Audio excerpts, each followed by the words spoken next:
All right, good morning, everybody. Bon matin. It's been great to join everybody here again this year. Thank you for the many conversations I've had over the last few days. Ça a été une bonne occasion d'être à l'écoute des diverses communautés à travers la province.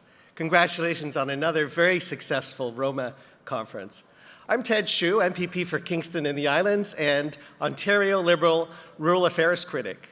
I'm helping to build a new Ontario Liberal Party, different from before, but one which remembers its rural roots.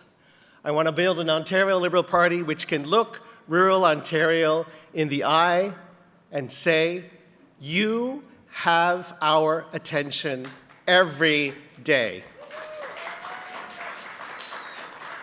Here's an annoying example of an issue that got a lot of attention only after Toronto experienced it. Many communities, including my home community of Kingston, already went through a rocky rollout to the new provincially mandated extended producer responsibility recycling system. We encountered the headaches of missed collections, the elimination of curbside pickup for non-residential recycling, a new system for obtaining new blue boxes, and so on. But it wasn't until Toronto began its painful transition this January that the mainstream media covered the issue and the Premier reacted. Here's an example of something that risks the loss of local voices and local knowledge. The government plans to amalgamate the 36 conservation authorities currently organized around watersheds into 7, all directed by a new Ontario Provincial Conservation Agency. Now, some reforms may be good, but one of the chief worries of the many small communities across the province that oppose the plan is that in the name of efficient governance of the larger regions, not every community will get a representative, and then local influence will be diluted. It'll be harder for small communities to hold a distant central agency accountable. Rural Ontario should not be taken for granted. I want to tell you about Wolfe Island. Wolfe Island is part of Frontenac Islands Township, the rural municipality in my riding of Kingston and the Islands. It's connected to the mainland by a ferry service, which in recent years has become unreliable. What happened as a result? The medical clinic closed. Contractors avoid working there. Tourism jobs have been wiped out. Young families are moving away. Last September, only 2 students were registered at Marysville Public School on the island. The median age of residents is going up pretty quickly. Wolfe Island is in decline. Rural communities across Ontario are at risk of decline or at risk of missing growth opportunities because Queen's Park is forgetting about them. Here are some examples.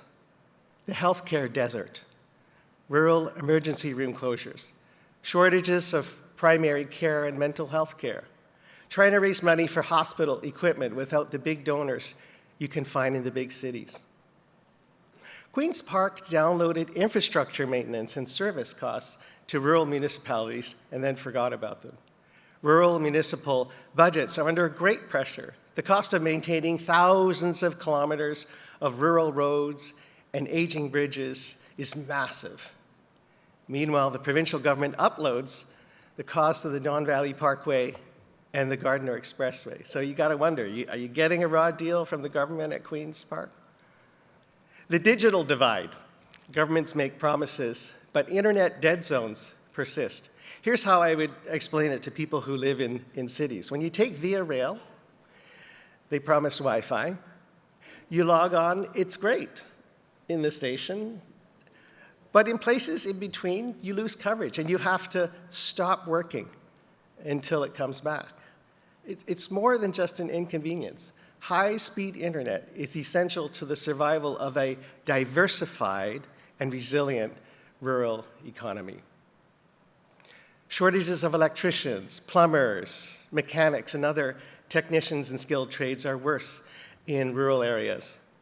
On Wolfe Island, It's the risk of being stranded for hours during one of the regular ferry outages that puts off contractors. The saying in rural Ontario goes, it's not the kilometers, it's the hours. Time is money when you're running a business. Projects are often delayed due to a lack of people where they are needed, not a lack of plans, not a lack of good plans. The loss of prime agricultural land to suburban sprawl.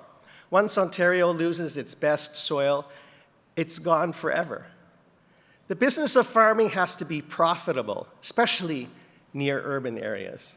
Farming needs to be an attractive option to the next generation. It's the economic backbone of so many small communities. Rural communities feed, power, and supply the province. They provide building materials, recreation, and environmental services, often with less funding, fewer doctors, aging infrastructure, and smaller tax bases. Over the Christmas holidays, the Wolfe Island Ferry suffered a severe stoppage of several days in a row. The lives of many people were disrupted. People, food, fuel, essential supplies, and farm products were prevented from crossing. But Wolfe Islanders pulled together. They made some decisions, and they acted. A pedestrian service was arranged with the donation of a private boat before MTO set up their own pedestrian boat service.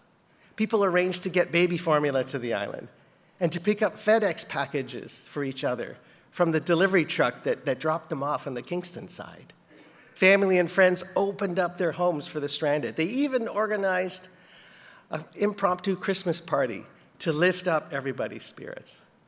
And the lesson I take from all of this is to have respect for rural municipal leadership. Let's give rural Ontario our attention every day and partner with them to solve local problems. The municipality of Tweed is faced with an impossible task of maintaining its infrastructure, like many others in this room probably. They're a community, Tweed is a community of 6,000 people who manage 57 bridges, and their asset management plan shows they are millions of dollars behind. Tweed asked for help, but they took the lead too, and they made the very tough decisions to let 8 old bridges go and to use a lot of their own money to start fixing the rest of the infrastructure. This is rural municipal leadership, which needs to be respected and must be supported by a willing provincial partner. The province has to be there to share the costs. As Ontario Liberal critic for rural affairs, my office is open to every one of you to talk about how the province can help, respecting your leadership as you tackle problems in your communities. It will take time to earn your trust, but I want the Ontario Liberal Party to do just that and be able to say to rural Ontario, you have our attention every day. Thank you and have a safe trip home.